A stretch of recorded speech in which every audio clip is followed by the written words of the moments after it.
Hello and welcome to On Geopolitics with me, Ali Ansari, and Suzanne Rain, the podcast that looks at geopolitical issues in historical context. It gives us great pleasure today to welcome Chris Loughran, who's a senior policy advisor at the Halo Trust. The Halo Trust is, of course, best known for its landmine clearance, but it's wider than that now, and it's an organisation which specifically deals with the consequences of conflict, especially its impact on civilians. It's currently active in nearly 30 countries around the world, with about 10,000 staff, almost exclusively drawn from the communities that they work in. Chris is joining us today to talk about conflict, and in all of our minds is the conflict in Ukraine. But his experience working with Halo and the work that they do around the world, I think will help us to understand this in a truly global way. Chris, welcome. Could you start by telling us what the Halo Trust is currently doing in Ukraine? Thanks. Yes, Halo's been in Ukraine since 2016, clearing landmines and unexploded bombs in the east of the country. We have 430 Ukrainian staff.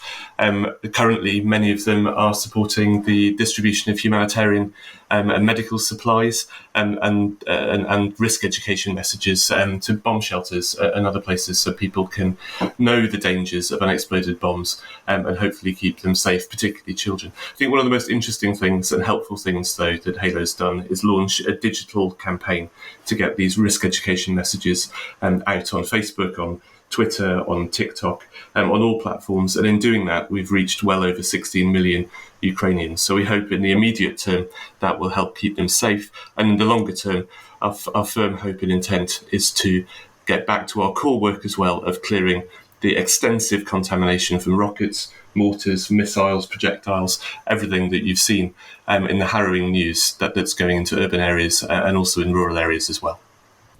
Your staff in Ukraine, obviously, who are now in a terrible situation and, like all Ukrainians, just facing complete uncertainty, are they specifically trained in disposal of ordnance? Or what is it that they were doing before the war started? They are specifically trained in that. They were primarily clearing up landmines, cluster munitions, other forms of unexploded ordnance, bombs, mortars, projectiles over in the west of the country. But we've also got highly trained medics on the team and people who are specifically trained in outreach to local communities. So an immediate set of skills that are going to be relevant for clearing up after the current conflict. And in the meantime, helping with the humanitarian response and other organisations' work as much as they can. And Chris, so thank you. So that's the immediate conflict that's going on now. I know that one of the things that you're really keen to say is we in Europe are feeling very viscerally the impact of this conflict because it is in Europe. But obviously, Halo has been working on conflicts around the world for a very long time, and we are all conscious that we're feeling this one acutely because it is on our doorstep, but that doesn't mean it's any lesser conflict or any less an impact in the people who live in the place in conflict than any of the other conflicts. So talk us through the broader picture from your perspective that this is one conflict of very many, sadly. Thanks. Yeah, it is, and it's a major one. And as you said, it's brought conflict to the minds of many people in the UK and Europe. But conflict is a major global challenge and one that often isn't talked about enough. It's often perceived as being something that's too tricky or too difficult or too risky to engage with.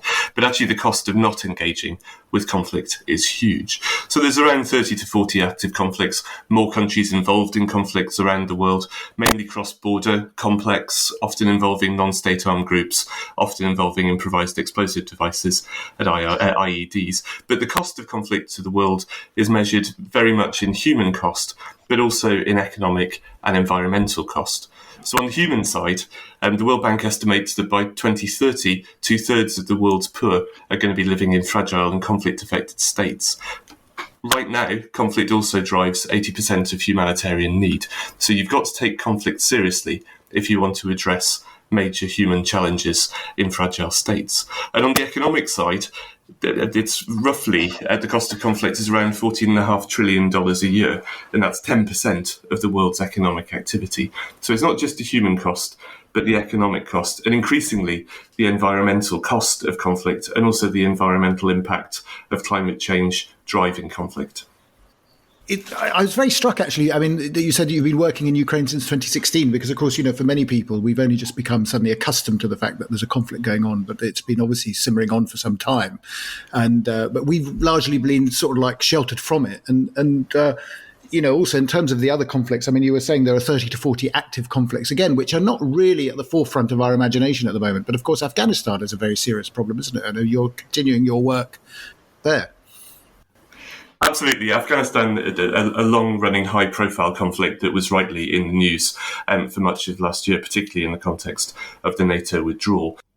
Halo's been there since its founding, and we have currently 2,100 Afghan deminers working across the country. And I think it's important not to forget Afghanistan. There's nearly 24.5 million people in need of humanitarian assistance, so roughly half the population, and 23 million people facing acute hunger. So we mustn't forget Afghanistan, and critically, having withdrawn, NATO states particularly need to look at how they can support Afghanistan and make sure that it doesn't fall back into conflict, back into warlordism, and back into the war economies that have plagued it for the past. And so employing Halo staff is one of the ways that states can do that. It gives dignified employment and it promotes the economy at the grassroots level. So it's really important we don't forget Afghanistan, but also countries like the UK invest in organisations like ours and other leading humanitarian organisations who can really assist in helping Afghanistan's people and communities get back on their feet. One of the things, Chris, that's striking when we talk about conflict, and that, as Ali said, we'd all be challenged to name 30 active conflicts, but that's because some of them are very complicated. And in a way, one of the things that's happened on Ukraine is so blatant. It is such a one state invading another that it's shocking because of that. Whereas a lot of the conflicts that are going on now are, as you said, in some way, I think there is a statistic actually which says that of the 30-something hot conflicts in the world, all but 4 of them are essentially within states rather than between states. So you have, for various different reasons, some kind of civil war, which is not saying that they're only within states, because often other states are meddling in them for their own purposes. So Yemen would be a really good example where it's a civil war, but actually there are so many other interested actors. You could say the same about Afghanistan, actually, obviously. So that question then about how you address these long-running, properly complicated social, intersocietal conflicts within states is something I know that you've been thinking about quite a lot. And I think that what your one of your main arguments is that we focus entirely on the conflict and not on the bit that comes after the conflict, which is how you end the conflict in such a way that it doesn't happen again. Yeah, I think that's a really important point to make, that most current conflicts sort of fester on and are at risk of flaring up again. So you don't have that sort of typically clear peace deal, end of conflict, post-conflict period. You have sort of intractable fragility where environmental concerns, societal concerns, poor governance, and the destruction of conflict all act as threats that can make conflict flare up again. And I think you mentioned interference in conflict, intervention in conflict. Actually, last year saw one of the highest levels of external intervention in conflicts around the world, but that wasn't humanitarian intervention and it wasn't peace-building intervention. It was mainly intervention by states that had an interest in the outcome, or increasingly an interest in the resources and political economy of that particular conflict. So that's another thing that risks flaring things up again and exacerbating them rather than bringing them to a conclusion.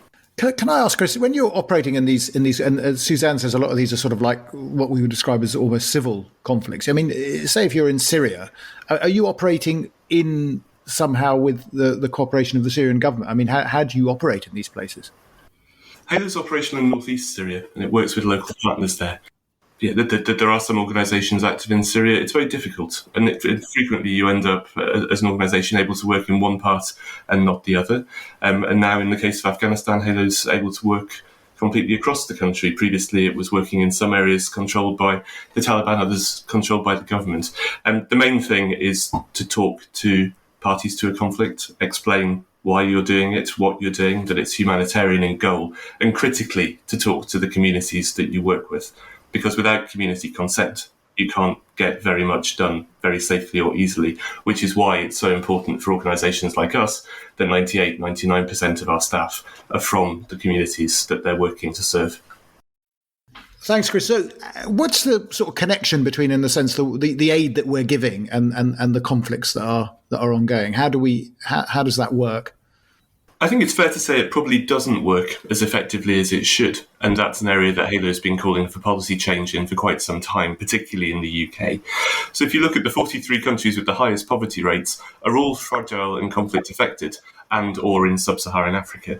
Yet UK aid doctrine, UK aid philosophy has been driven almost exclusively by the need to eradicate poverty. Absolutely fantastic goal. But if you don't deal with the climate change and environment issues, but also the fragility and conflict issues, then in a sense, that investment is going to be undone quite rapidly. It's already been undone in some places by the impact of COVID, but it's going to be undone much more seriously if there's increasing fragility and if we don't deal with conflict, its root causes, and as Suzanne said, its consequences when conflicts fester on and remain at risk. Are you saying, Chris, that what we need is a much more holistic approach to solving these problems, in the sense that if the focus of the UK government is on particular aspects of conflict resolution or humanitarian aid or whatever, what they're doing is they're ignoring other more fundamental aspects in a way that just allow the situation to either re-emerge or to fester on or so on and so forth? Absolutely. I think it's fair to say that conflict, particularly in the UK, has been treated as something that's tricky, too politically difficult to go near, too expensive, too risky. And that comes after a decade of interventionism in Iraq and Afghanistan and a decade of isolationism, particularly in leaving Syria alone. And I think that's a decision that many people will regret in the long term. But now we're sort of stuck without a plan to really deal with conflict, and critically that issue of stabilisation. So absolutely, we need to link our aid to our trade policy so that we can promote economies that aren't war economies, to our multilateral diplomacy, to our in-country diplomacy, and in many locations to our defence presence. So we need a much more holistic approach across government to deal with the causes and consequences of conflict. Critically now, also linking that to environment, both climate change and biodiversity loss, and something that Halo calls for quite a lot, which is to draw on and use the expertise of leading UK charities. The UK is home to some of the best international aid, development and environment charities there are. Yet we're not a part of the conversation to the extent that we should be. Chris, I think what you're kind of telling us in a depressing way is that it's difficult to come to any other conclusion that actually peacekeeping, either we don't try after a war, we focus attention, we have limited attention, we focus it, the war seems to come to some sort of conclusion and we think, oh, brilliant, thank goodness, we can not worry about that anymore, we'll go and do something else now. Or we do try, but we try completely ineffectively with peacekeeping efforts, whatever they are. And the problem then is that when you look at this in the kind of global strategic sense, you say, well, what are the mechanisms that we, the world, have set up to stop conflict? And are any of them doing anything really to stop conflict? And I mean, that sounds harsh, but we have the United Nations. It's clearly not worked in the case of Ukraine. It's clearly not worked in Yemen. It's something where engagement from the international community or from Western states doesn't necessarily seem to be very effective at bringing an end to conflict. And yet it's difficult to see how one might have another solution to bring an end to conflict. I think it's an incredibly complex and difficult issue, but I think if there's one thread that's running through NGOs, think tanks working on this, it's the importance of dealing with conflict at the national and local level and really working with communities, working with governments, working with regions, rather than arriving to fix it, and actually really trying to build resilience and provide economic alternatives to a war economy. And people often think that when there's a war, there's a vacuum. There's no such thing as a vacuum. There's actually economies that are negative economies. They involve the illicit economy, poor governance, the movement of arms, the trafficking in rare earth metals, trafficking in people. And so you can't fix those issues just by what might have been old-fashioned peacekeeping. You need to work with communities at the state and regional level to build alternatives which are more resilient and, frankly, more profitable than remaining in conflict. So we need to look at it in a very different way to how we have done over the last few years. I'm just thinking about Ukraine at the moment, and I mean, maybe this is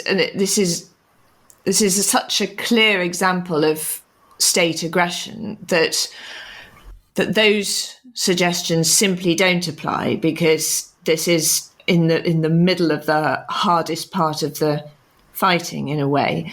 So let's park that issue, because that's a separate discussion about who needs to respond to Russia and how. But if we focus on the consequences and the stabilization, I mean, what we've got is the most enormous flow of refugees that Europe has seen since the Second World War, or just mass movement of people.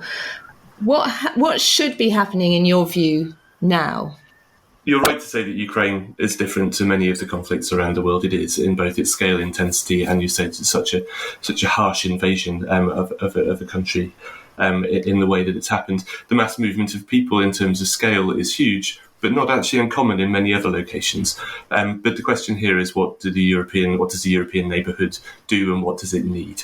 And I think the organisations like Halo, other NGOs, are looking at how they can support on the border of Ukraine. Our intent, as soon as we can, is to be inside Ukraine, clearing up unexploded ordnance. But I think it's fair to say that the humanitarian issue and the scale of it is going to completely stress various countries across Europe, and also the UN and the NGO capacity as well. So there's a question of what NATO may do, and the way in which the UK and the European Union can cooperate to deal with the scale of the crisis. But in other locations, particularly in Africa, this scale of movement of people is quite normal in a conflict. It shouldn't be, but it is. And actually, that's further exacerbated when you look at the impact of climate change and climate migration as well. I wanted to drill down a couple of the sort of solutions and stuff you were talking about, Chris, which, very interesting about, obviously the connectivity of all these sort of issues. So obviously fragility, the humanitarian, the environmental aspects. I mean, I remember years and years ago when I was finishing my postgraduate degree, we were sitting, it was just as here's an admission, just as the Cold War was coming to an end. And one of my tutors sort of said that the chief problem that will affect your generation, she said, will be global poverty. I mean, that will be the thing that will drive conflict. And in some ways, this has obviously been borne out, although one of the other issues of the conflict with Ukraine and Russia's invasion of Ukraine, I mean, goes to the heart of something else you talk about, which is about good governance. Now, if we're promoting good governance, I mean, one of the problems, and correct me if I'm wrong, but it seems to be that one of the things that Putin didn't want was actually good governance in Ukraine. I mean, he was a bit worried about that taking up. So how do we actually, in some ways, some of the things that you're talking about, very commendable, but how do we actually address these things? How do we address a situation where we have autocrats and authoritarian rulers who are not interested actually in the development of, these aspects that you're talking about, good governance, the proper handling of aid and developing a sort of a sustainable environment.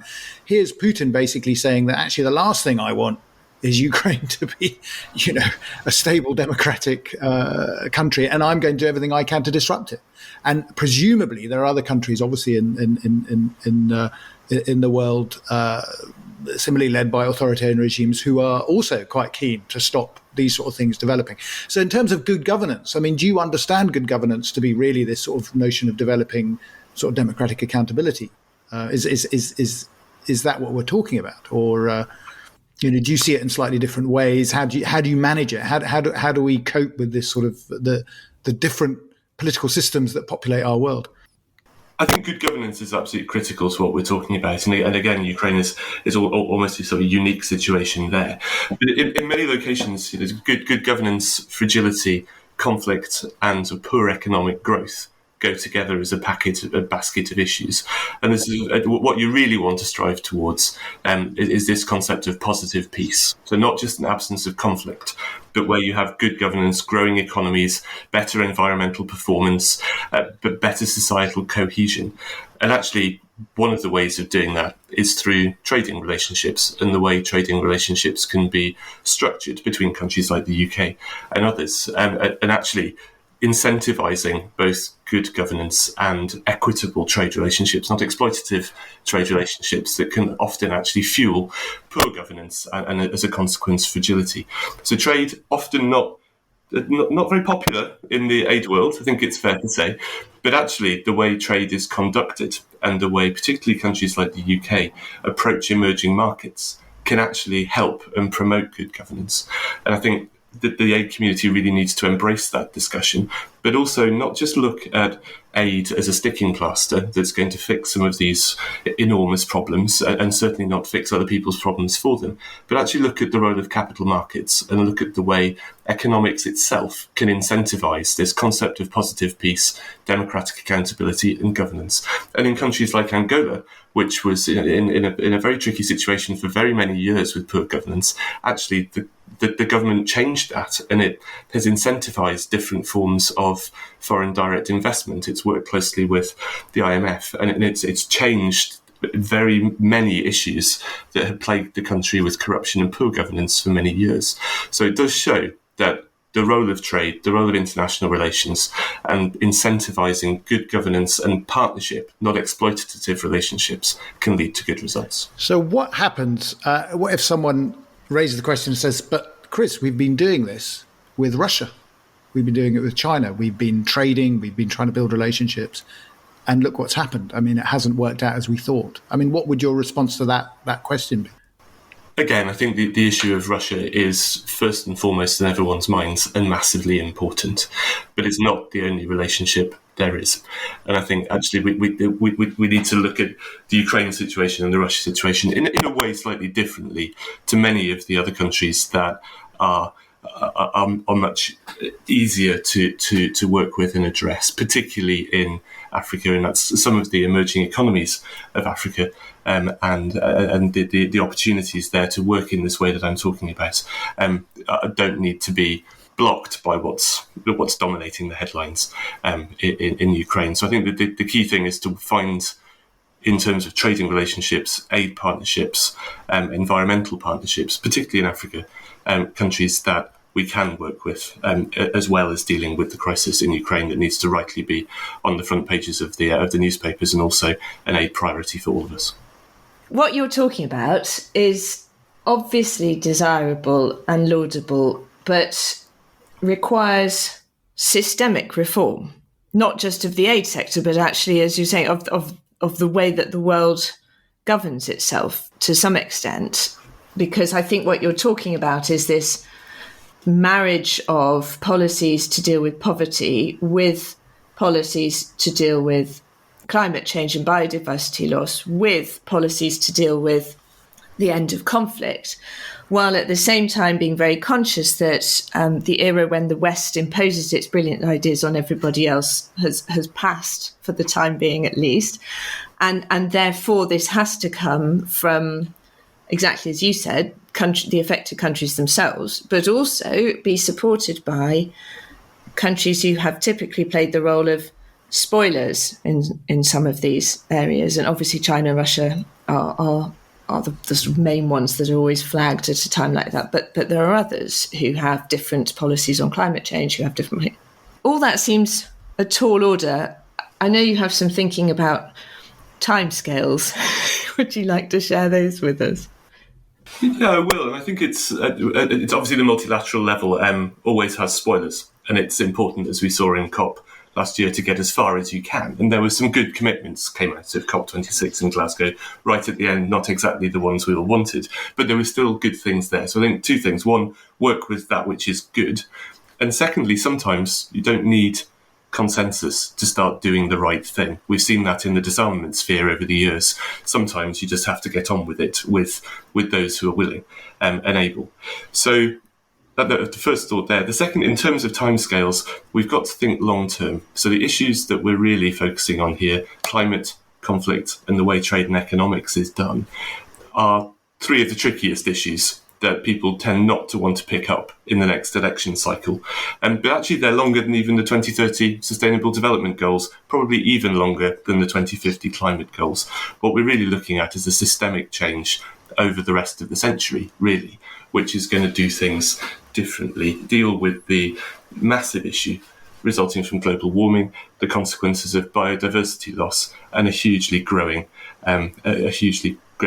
population, particularly on the African continent, which is going to put further pressure on the environment and conflict. So I think that the long-term horizon is absolutely key. Secondly, we need to really look at local action and support it and enable it and link that to the global in a way that perhaps multilateralism in the past hasn't done. So small-scale projects, the Great Green Wall is actually a really interesting example of this. So the project, the initiative to reforest, to forest from the east to the west of Africa to stop the spread of the Sahara. It didn't work when people tried to do it for the continent. But actually, it's been a hugely locally led initiative that's working very, very well, including in places that aid agencies can't reach because they're too remote and they're too fragile. But local communities are getting out there and planting trees and community action, and it's going to have an effect. So we've got to link the local to the global if we really want to see those changes. But as I said, we should strive for consensus, but we should get going with those who want to make it happen now. So one of the great themes that I think is coming up, and it's actually a theme of these podcasts in a sense, is that what we need is a strategy and a coherent strategy to sort of approach things.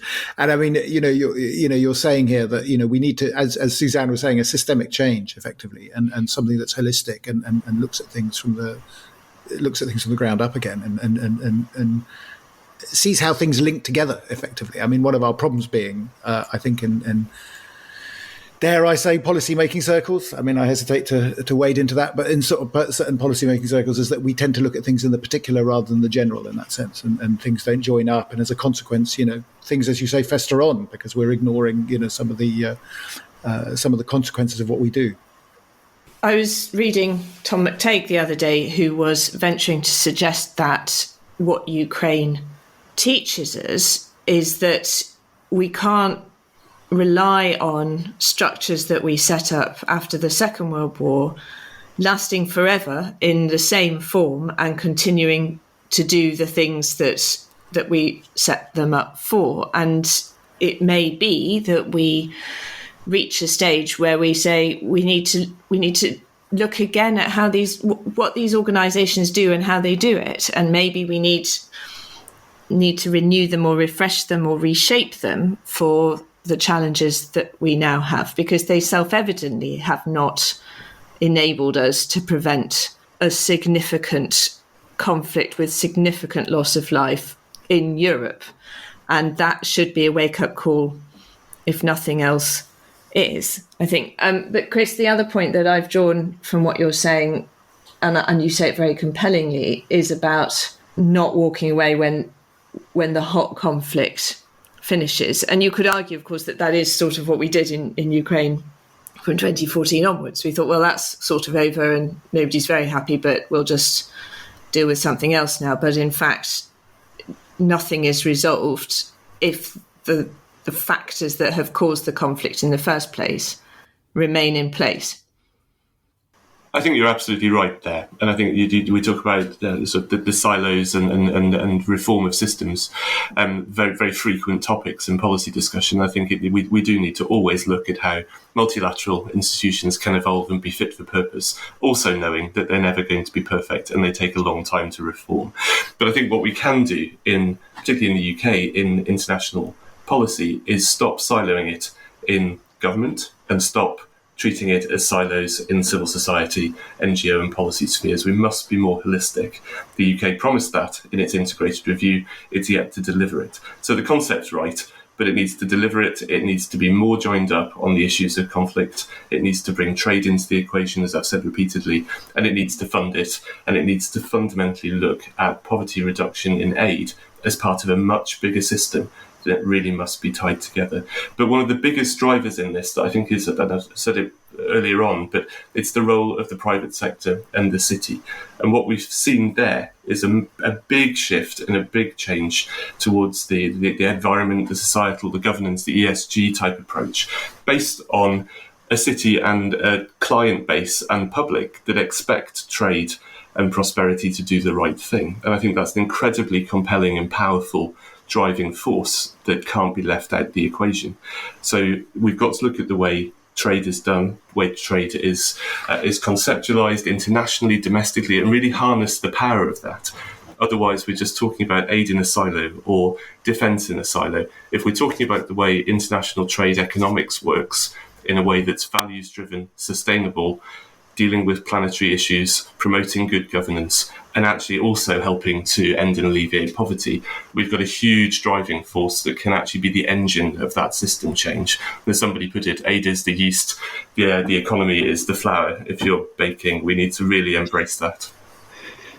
That's a very, very, very good metaphor, actually. And I think I like the idea, as you say, that this is, I always have this debate with colleagues about the difference between ideals and interests, and basically saying that, it is not against your interests to pursue these ideals. These ideals of, serve your interests in that way. And that's what I hear what you're saying, really, that if you're talking to the private sector as well, and the city and others, you're saying that actually these things are in your interest. They're not something that's just simply for the aid sector to sort of be doing good around the world. And I think that's a vitally important point. I mean, it's something I hope we can, and you certainly in the Halo Trust can basically impress upon the various powers that be, certainly in the private sector. So, Chris, I think we're out of time.